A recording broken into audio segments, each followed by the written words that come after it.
It's okay. So I don't know if you know this, but we have a lot in common. Oh, do we? Yes, we're both from New England, Okay, nice.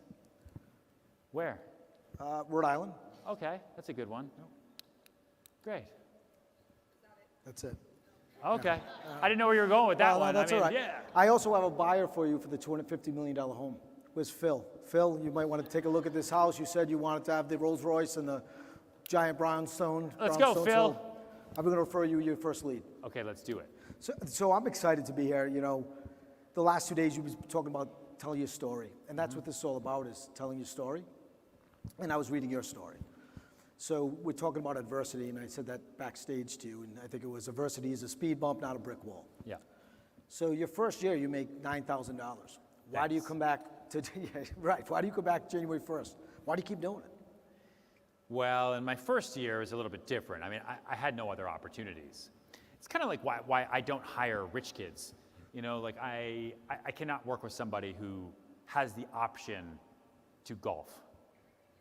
You know, like if you're young and you could just go golf and everything will be fine, it's just not going to work for us. Unless you're using it as a networking tool and you're showing me that you can do that, right? I mean, as I build teams, I look at, you're either a brand horse for me, so sure, you can golf, but you're going to bring in business, or you're a workhorse for me, in which case you can't afford to golf because you've got to work, and you'll be there in the hurricane at 1 o'clock, right? But I picked myself up and kept going into 2000, that was in 2009, because I had no other option. My back was up against a wall. And I think even as you get more successful and make more money, you have to consistently remind yourself of what your wall is. Like, what is my wall? Is my wall being broke? What's that thing that we all did? Were you a substitute teacher at an inner city school and you'll never do that ever again? That's your wall. Is your wall the fact that you have 4 kids? That's not cheap. Is your, whatever it is, what is your wall? And you got to remind yourself of it every day, while also reminding yourself of who you're going to be in the future. Right? Like, who's 80-year-old you, and is that person happy?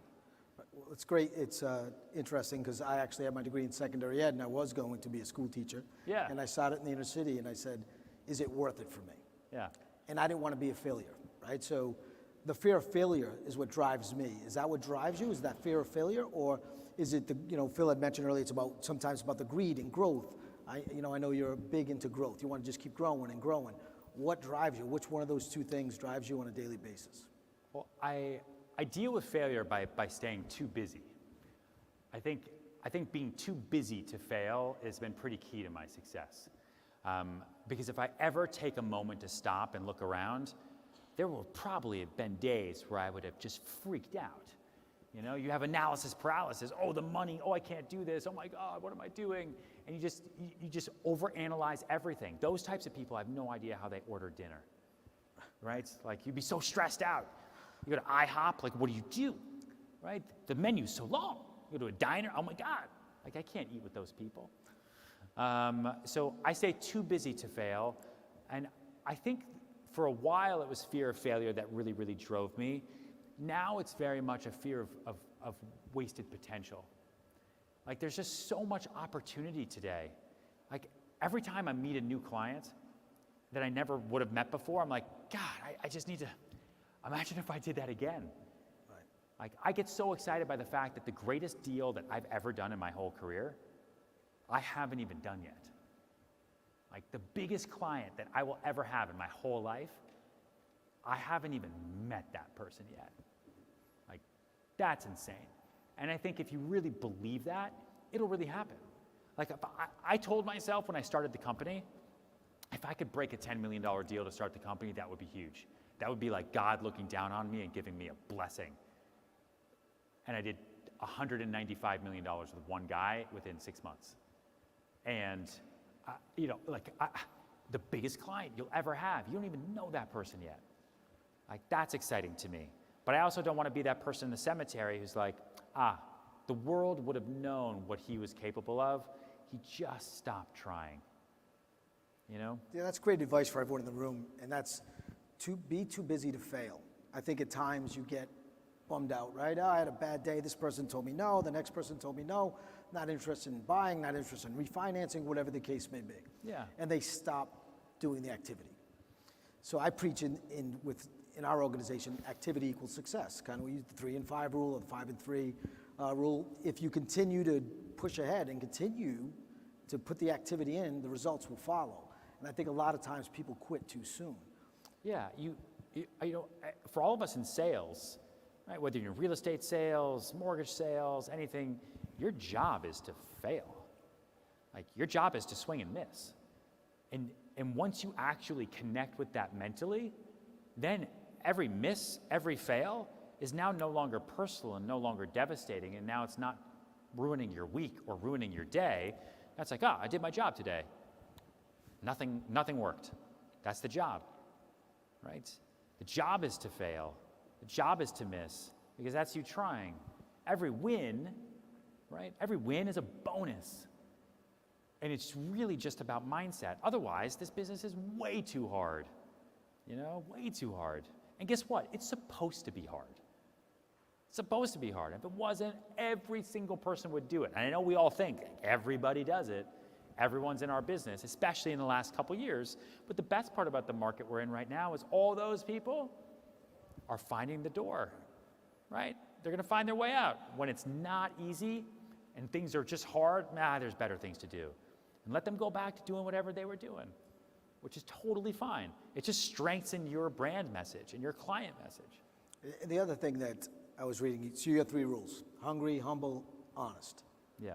And that's got to be hard to do, because someone that's had as much success for you as you. When I was younger, I got success fast, and it was the worst thing for me, because the humble went out the window. The honest, you know, I teeted that line, and now today with the 6-year-old, you know, that's what's most important to me. Yeah. So how do you stay so grounded and live by those 3 core values when you have all the success and everyone coming at you to, you know, probably with the handout, I want a job, I want some help, I want this, I want that, but you have to live by those 3 core. It's got to be a challenge day in and day out to stay humble, you know, be honest, and always be hungry. Yeah, I think for hunger, no one's ever given me anything. You know, like, I did a TV show called Millionaire Listing New York for 10 years. But I got onto that show because I went to an open casting call in Times Square with 3,000 real estate agents. The other 2 guys on the show was given to them. No one knew me. I was 24. I had like 1 listing in the city, but I knew what they wanted to see the moment I went in, and I gave them exactly who I wanted Ryan to be 2 years from now. I very much operate like Ryan 2 years from now. Gives me a year to plan, a year to execute, a year to plan, a year to execute. You know, my parents didn't help. I mean, I lived in Koreatown. I shared a bathroom with 17 dudes. It was super fucking gross. It was super weird. You know, and I was renting apartments, trying to split up deals, do this, that. Like, if I could make $500, I would do it. And I remember what it felt like to be broke in New York City, like on the subway. And I'll never go back to that moment. And I think, like, I always put myself in positions to push myself financially, and so that hunger stays there, you know? Like right now, our company's 2.5 years old. As a brokerage in New York City, when rankings first came out, year 1, we were number 11. So I went from the number 1 selling team in New York City of all time to the number 11th firm, and it was like awesome. It just was great. 1, because that was a terrible number, but it was my first year. I'm going up against like behemoths. Right, number 11. Our second year, rankings just came out, I guess, a week ago. We're number 6. And the people above me are 350 years old. And we celebrated being in 6th place harder than anyone's ever celebrated 6th place ever. Right, 6th place is the best. It was awesome. And so that hunger for me, like, there's always different places to go, and I'm just never satisfied. But I think, like, I don't know, there's 2 types of people. The type of person that looks at a mountain and is like, I have to climb and see what's up there. And then the type of person who's like, I'm going to drive around. And I just can't drive around. I think it's like a disease, for better or for worse. The humble part, I think, is kind of along the same lines. Like, I don't know, I was super overweight as a kid. I had terrible skin. I had like no friends. I had 2. I had no girlfriends until I was much older, right? It's like, I was pretty bullied. I moved schools 8 times before 4th grade. And I think that does something to you that really kind of, like, gave me really, really thick skin, right? So super thick skin, but at the same time, like, very, very gracious to other people who are nice. And I'd much rather lead forward with like gratitude and being nice to people and letting that come back around than the alternative. And then being honest, like I just don't want to get in trouble. like the jail thing is real, right? There's so many people when you get nervous, you get backed into corners, you just lie. And I like life is too short. I'd rather just be honest and let the honesty lead me forward brutally. I think brutal honesty is the only way to lead, both with a team because you're not wasting time, right? With your clients because you're not wasting time. Right. And if I'm going to be honest with you and you're not going to give me the business, then do I want to work with someone who needs to be lied to? I don't know. Like I totally could, but it's just going to set me up for failure. Terrible pricing expectations, it's going to be a brutal relationship, and then I'm going to be like, well, you and I decided this together, it's really the market, and it's going to be this whole fucking thing that I don't want to do, right? I want to move. I just want to move, and I want to do great things with great people. Even like as far as our culture goes at the company and hiring, like we hire fast, we fire faster, we promote fastest. Like that's really, really important to me, and we really, really take care of the winners, and we discard all losers. Like I just don't want to be surrounded by people who are going to bring the business down in any way. Even if they're negative, like it's just there's too many other people who want opportunity that are willing to fight, and I'd rather surround myself with those people. Well, it's got to be tougher now that the brand is your name. There's some real ownership in that, right? It's not you're not working for a Keller Williams. No offense to Keller or Williams, but you actually have the name. You wear it across your chest. Yeah. So those people are representing not only your firm, but you. So that's got to be a challenge. I would imagine it's more personal when you're putting your name out there.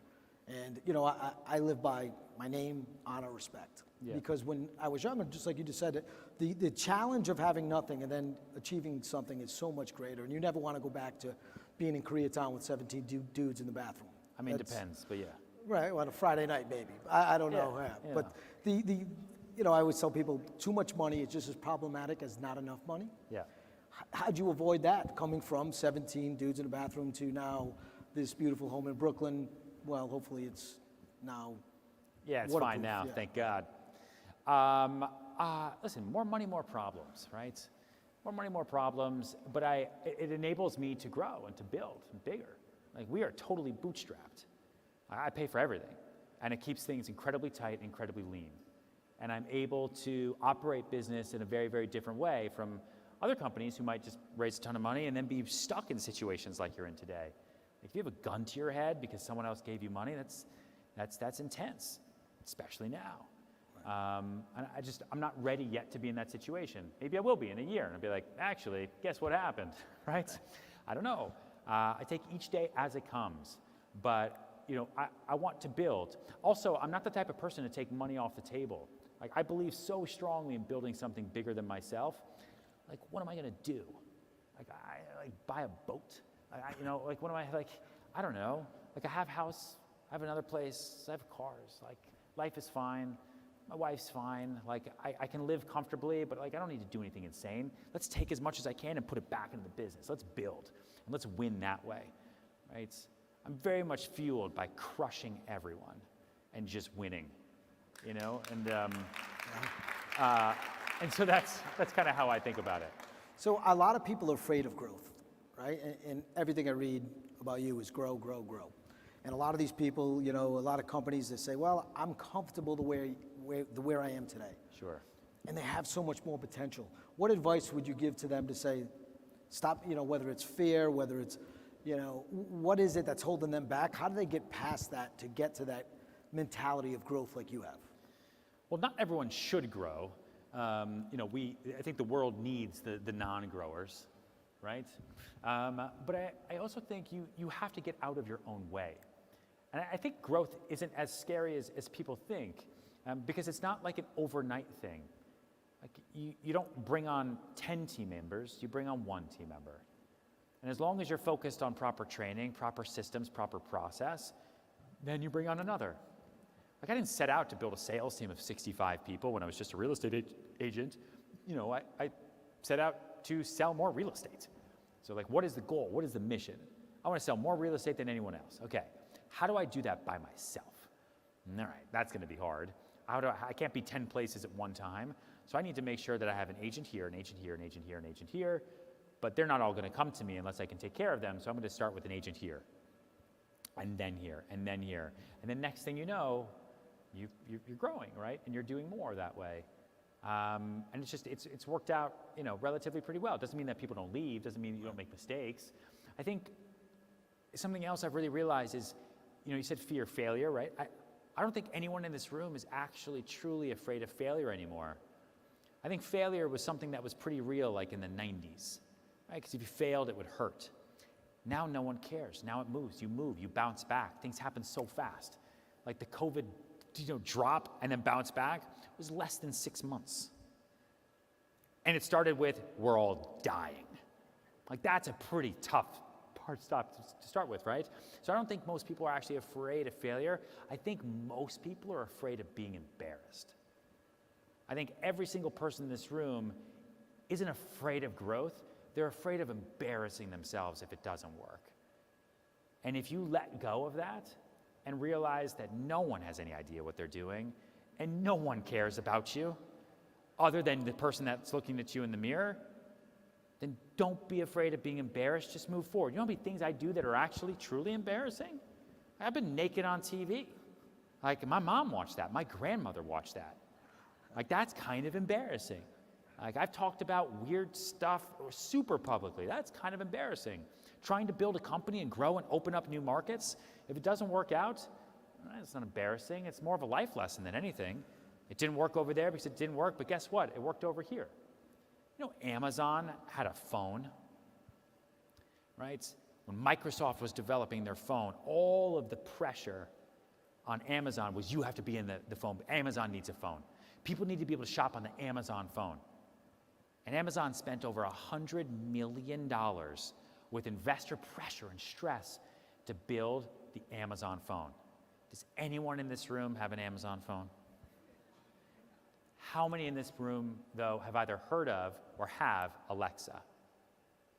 Right? A lot. Because the same product team that built the Amazon phone that didn't work pivoted real quick and created something called Alexa and changed voice technology forever. So was it a failure? I mean, yeah, massive write-off. But what did it create? Something huge. And so I kind of look at it that way. Like if I'm going to fail in this market, it's only going to help me in this market, And as long as I don't let that personal fear of embarrassment affect me, well, then who cares? At least you're trying. Not like Bob, or Steve or whoever these other people are who don't even try. Yeah, I think one of the main storylines here is storytelling, right? And to your point, I think I recently shared my story, and it wasn't about my failures. I was embarrassed to be naked in front of everyone, to say, this is me. These are the mistakes I made. Were you actually naked on TV like I was? No, but I did feel You should, naked. though. No, I don't. You should do a reality show wouldn't be a lot of about viewers. you, Yeah. get butt naked in the opening scene. People would watch that. Well, I got one fan, two fans. Yes, Okay, all this right, all table right. would No, love thanks, it, by the guys. way. Thank you. I appreciate that. But to your point, I don't know if it was about the failure. It was more about telling people that I failed. Yeah. Because here I am today, this nice suit, talking to you. I must be successful. I must look good.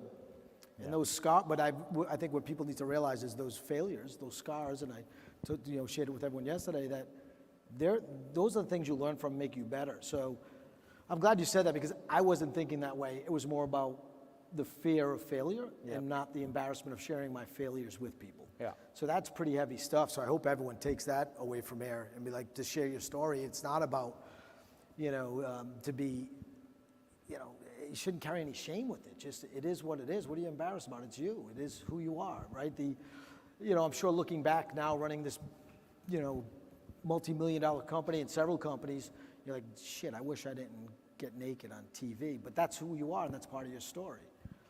So maybe you don't regret it. I don't really regret it. No. I'd rather regret the things I did than the things I never tried. Like that's a pretty strong truth of mine. Because then you just don't know. You don't know, right? You just don't know.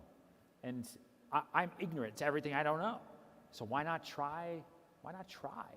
Like the amount of people these days who just don't try at anything blows my mind.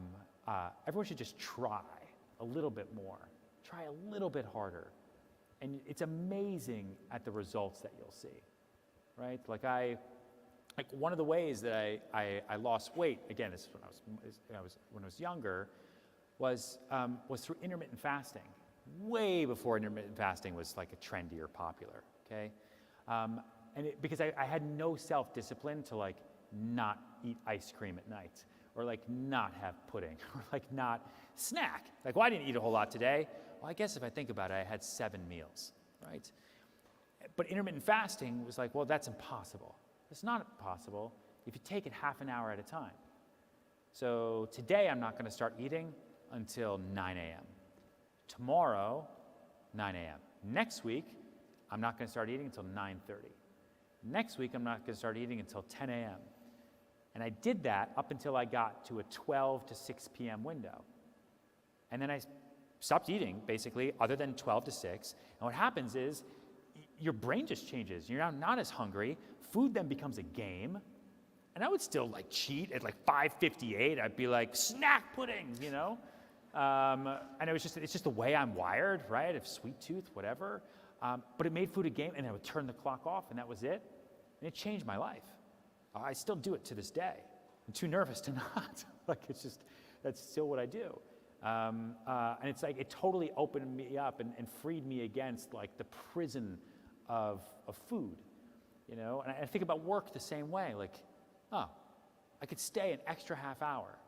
I could make one extra call. Like I could do that extra thing. I could open a different department. I could go into a different market. Like my team this year, I said I wanted to grow, right? And I said, okay, the normal standard for a firm like this, we'll open 3 markets, right? We'll open 3 markets. It's a ton of work.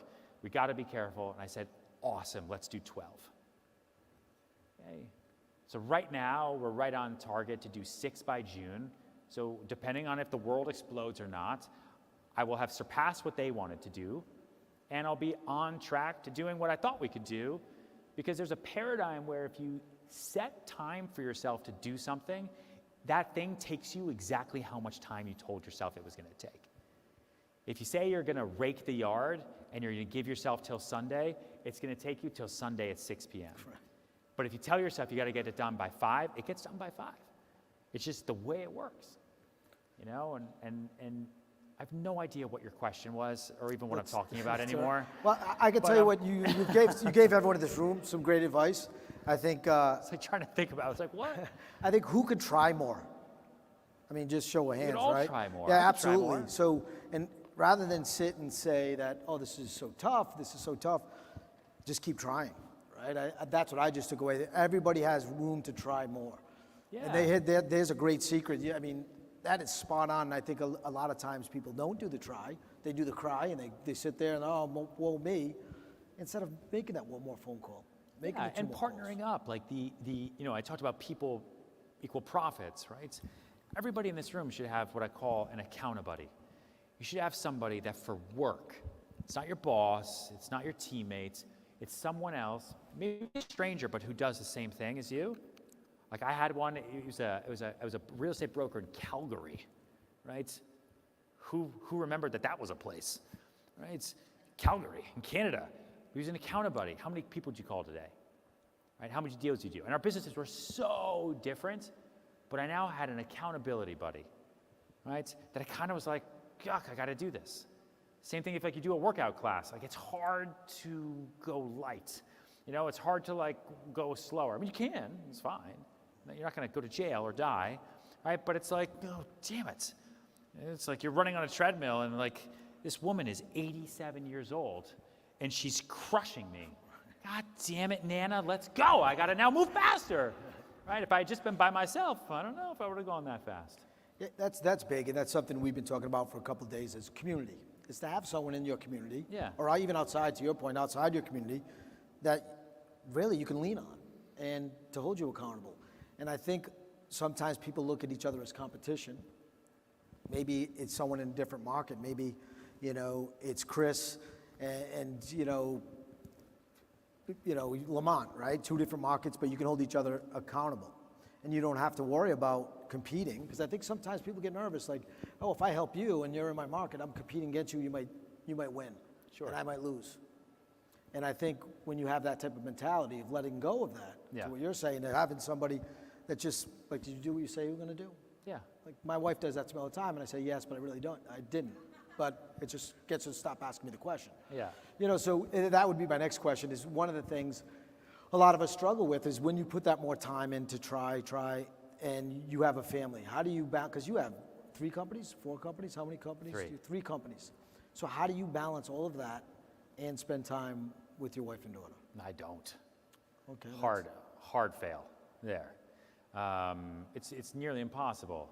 You know, I try to find harmony versus balance, right? I try to find harmony amongst things, but I think every relationship, whether it's my wife, my daughter, my CFO, or a brand new agent that works for me, lives and dies by clear and brutally honest communication. And you have to set those expectations. People have trouble with work-life balances when they lie to themselves or they lie to someone else and say they're going to try to make a balance. Like, what are your true goals, right? This guy. He's the guy. He's the guy.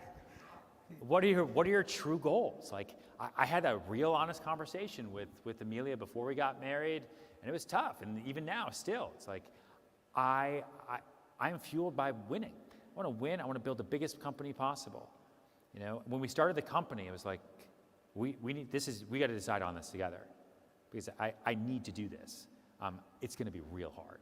It's going to be hard on both of us. It's going to be hard on, and I am not going to be the husband that maybe you thought you were going to have. And it might be 2 years.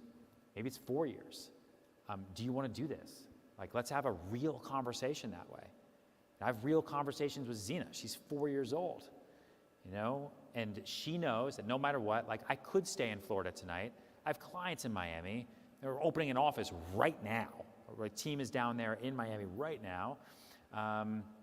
But Saturday is Dadder Day, and I set that expectation, right? And she knows it, and she's waiting, and that's there. And I do not negotiate with expectations. I don't negotiate with my goals. I also don't negotiate with the expectations that I set. It's like I'll end up in life jail that way. And so it's really hard to find a balance, and I think it's sometimes nearly impossible, but it's possible to find a harmony if you set clear and honest communication. And if you practice like simple things, like I'm going to look you in the eye and talk to you and listen to you when we talk, and I'm going to put down my phone here and there. I'm going to make sure that if I had a really bad day before I walk in the house, I'm going to let go of that somehow, some way. Or I'm going to call you earlier, or I'm going to BCC you on an email that's really brutal so you know what's coming home, right? So that it's not like, oh, I had a bad day, leave me alone. You know, so that you have that type of communication that way. But I don't know. I think if Amelia were here, you know, she would tell you the same thing, that Ryan really sucks at work-life balance. But it's also what works for us. Right. Because we went into it knowing that that was the plan. You also hire younger people, which our industry's getting older. Love to bring in, I personally go out there and I find younger people to work for me in my office, and I find that, I don't know what it is. I think sometimes I could just tell about a person. I go with my gut, and I don't let my gut steer me wrong. Yeah. I've done it once, and my gut was 100% right. I went Yeah. against my gut feeling. What are the traits you look in those younger people to bring them into your organization to be successful? Is there something you say, I look at someone walks by and say, that guy gets it? Yeah, energy, empathy, and enthusiasm. Like, you have to have strong energy or you can't work with me. I just can't do it. And it's a really hard trait to teach. You know, it's really hard. Right. You're either someone who can have high energy or turn on high energy. Like, I'm not high energy Saturday at 10 a.m. You know, I'm watching like Greek Moana, you know, like painting my nails and stuff. I'm not like, let's go Greek Moana, nails. Like that would be weird. But I can tell people's energy, and that's the first thing I look for. They've got to be able to empathize, especially in sales. You got to be excited when people are excited, and you got to get where they're coming from when they're pissed off and angry or sad, right? You got to be able to go in your upper register in your voice, and you got to be able to go into your lower register when it's needed. You got to be able to talk really fast when things are happening, and you got to be able to slow it down when people need to listen, right? And if you can't do that, like if you can't sit with me and tell me about the worst day of your life, then how are you ever going to empathize with someone who's going through a bad day because they didn't get that 12th bid or the deal died or whatever happened? And if you can't be vulnerable with me, how are you going to be vulnerable with clients? You got to be okay wearing your heart on your sleeves. That's what people buy. They're not buying houses. They're buying with you. And what they're buying with you happens to be a house. Right? And then I look with enthusiasm. You got to, sales is so hard. It's not for everybody. And you got to be able to wake up every day and turn it on, even when you don't want to, even when it's raining, even when it's shitty, even when you had a bad week or had a bad month or had a really bad year. Like, what am I doing? But you got to wake up and you got to turn it on and you got to move forward, because you got to know so instinctually that you're turning it on when so many other people can't and they're not willing to. And that's amazing business for you to scoop up. You know how much business I plan on doing this year and next year, which is going to be a presidential election year, which will probably be a whole nother shit show, because other people aren't going to lead with enthusiasm, that I'll just be able to get because people are going to be like, listen, I need someone who's happy. There's going to be business there that way. And we can all really, really benefit from that. Especially as a leader, I think anyone that comes to my office, they say, I feel the energy. And it starts with me, right? If I come in, to your point, with not 100% of my energy, Yeah. I will go home. There's been days that I will get up and left. There's only been one. I got up and left, and they said, well, what's wrong? I said, I'm not 100%. So me being 50, 60%, because I'm having a bad day, what is that going to do to the rest of the room? Yeah. I'm going to have a bunch of 50, 60% people, which doesn't help EPM, and it makes me look shitty. Yeah. So I'm going to go home, and I'm going to figure it out, and tomorrow I'll come back. In 18 months, it's happened in one day. But I think that's what's important. I think sometimes we get in our own head. We get to our office, and where a lot of people are saying, oh, it's tough times, it's tough times. If you say that out loud as a leader, if you're a leader of your company, and you're saying those things like, oh, this market sucks, oh, I don't know what I'm going to do, what is everyone else around you doing? So to your point, it's that enthusiasm is what will make you successful. That alone will give you an extra 10 points on the scoreboard, in my opinion. It will just get people around you to be more energized and fired up. But if you come in fizzled out, it's just, Yeah. I would rather not do it. Yeah, you know the greatest way to predict the future is to talk about it. Like when things are bad and you talk about things being bad, what do you think is going to happen tomorrow? Probably bad things. And the future doesn't look so bright then. I talked about it at the beginning of when I came out here, but like watching SVB, so the Silicon Valley Bank, go insolvent in 48 hours, basically because of a press release that put a run on the bank because people got scared. Like, there was no institutional real problem with the company. But that whole business goes up in smoke because people got scared. It's insane. It's like mind-boggling to me, you know? And that's what happens, and people move. You know that movie Men in Black, right? This makes sense. Men in Black, right? Will Smith and Tommy Lee Jones are sitting on that park bench there, and Will Smith is like, people need to know, the world needs to know that there's aliens. And Tommy Lee Jones says, no. A person is smart, people are stupid. And that is so true. But you see it, right? You can meet an individual client who's intelligent, smart, will do a great deal.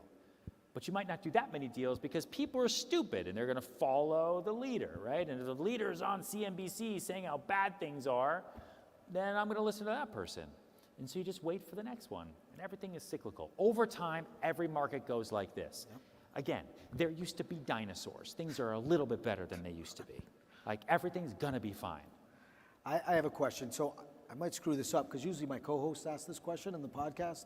So I don't know what Kenny is. Hopefully he can bail me out if I screw this up. But it's, how do you define your value in your industry? How do you define your value? How do I define my value in my industry? I think my mission is to make sales cool. Like that doesn't sound sophisticated, but you know, part of what I've done through $1 Million Listing and through YouTube and through the socials and through the books and through everything is enable a younger generation to look up and not look at like, oh, I'm in sales, it's a bad thing, but hey, I'm in sales, right? Sales is actually a good thing. Actually, most everyone on the planet's in sales. They just don't say they're in sales. They say they're a pharmacist, right? Who happens to also sell hydrocortisone cream if you're itchy. Like most people are in sales, they just haven't said it that way. Being in sales actually means that you're a free person, as free as you can be. Because no one's ever going to come up to you and say, hey, Bill, you sold too much this year. Pipe it the fuck down. It's just not going to happen. They're also not going to come up to you and say, hey, Sally, you didn't sell enough, but you know what? It's going to be okay. We all pooled our commissions together. You still get that car. No, they're going to let you die, right? And so sales is actually an awesome career. It's actually cool. Everyone should be in sales. You should take control of your own destiny. I think sales is the skill set of this new economy that we are now in and entering. And in hindsight, like as we look back, one of the big, maybe I just mentioned it or I talked about it at an event I had this morning, but the census said that 50% of the US workforce is going to consider themselves in some way, shape, or form in sales by 2027. That's a lot. Like that's a lot. That's a removal of the 9 to 5.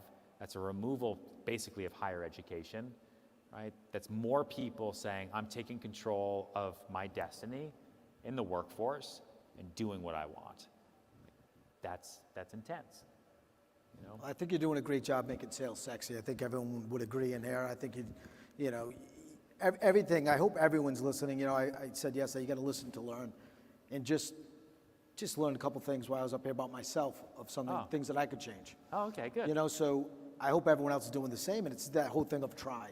And I think that if you go in tomorrow or Monday when you get back home and you start making one more call, make the sales sexy, come in with the high energy, have the enthusiasm, have the empathy, and I think empathy is something that a lot of people forget about. Yeah. I think because it becomes, sometimes in sales, it's all about me, right? It's I'm going to achieve this goal, I'm going to complete the sale, but you forget that you have all these other people involved in helping you. Yeah. And sometimes you lack the empathy to wonder what they're going through, of why it took them an extra day to get you something, or why they didn't, you know, get it done when you said you did, or anything. Oh, they made a mistake, and you want to just blow up and say, what's wrong with you? Yeah. And no one ever takes the time to be empathetic and say, well, what's going on with you? Is everything okay? You good? Yeah. And I think if everyone leaves and really starts to do that, and I think that's one of the reasons on the way up here, you asked me how business was, and I said, well, we're bucking the trend. We continue to increase volume. And I think that's the secret sauce. Yeah. It's empathy. I treat people the way I want to be treated. And listen, I'm not saying I don't yell. Anyone that knows me knows I like to yell, but I also ask questions first. And be like, well, what happened? Like, why did this happen? And what do they do in turn? What happens in turn? I get the best out of them the next day. So I give them the break for the day. You know, there's something not right with them. But tomorrow they come back in and they say, I want to make Kevin Delory successful. Yeah. Why? Because he cares about me. He understands me. He sat and talked to me because we had an issue.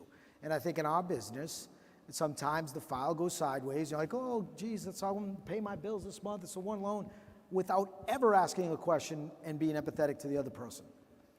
And I think that would be a game changer.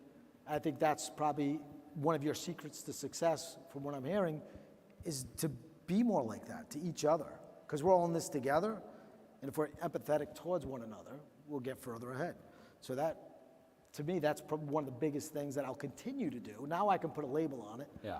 You know, and I think, you know, some of the people forget that, because if you're selling a $250 million home and someone makes a mistake, I don't know what the commission is, I know it's a shitload of money, you're probably not happy.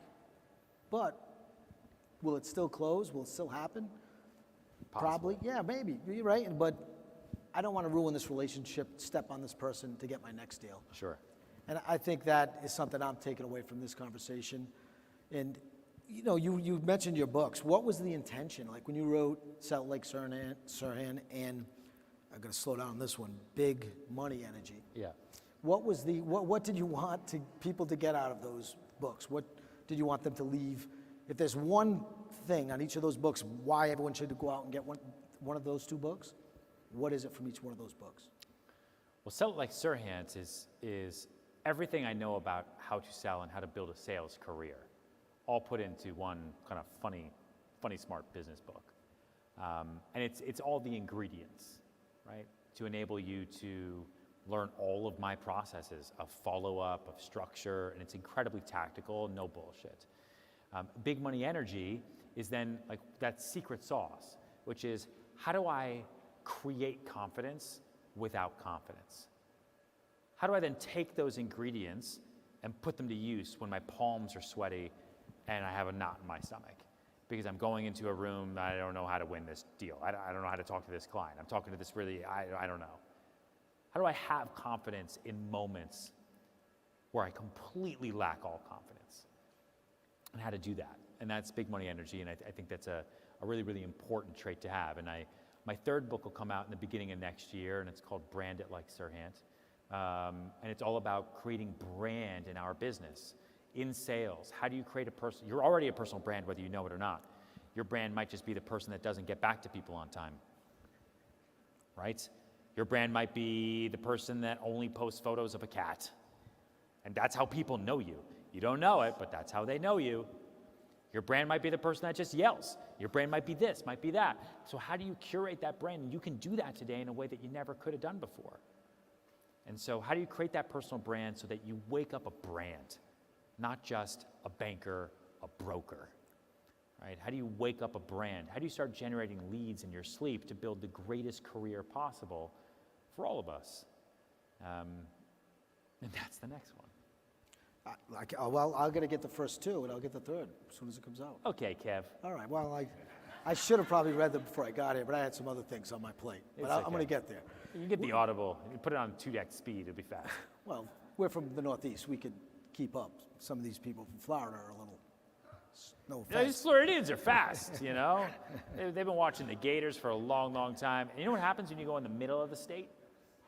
You learn to run real fast, right? It's pretty wild. It's pretty wild. You pull over with a broken down tire in the middle of the Everglades. You learn to move quick.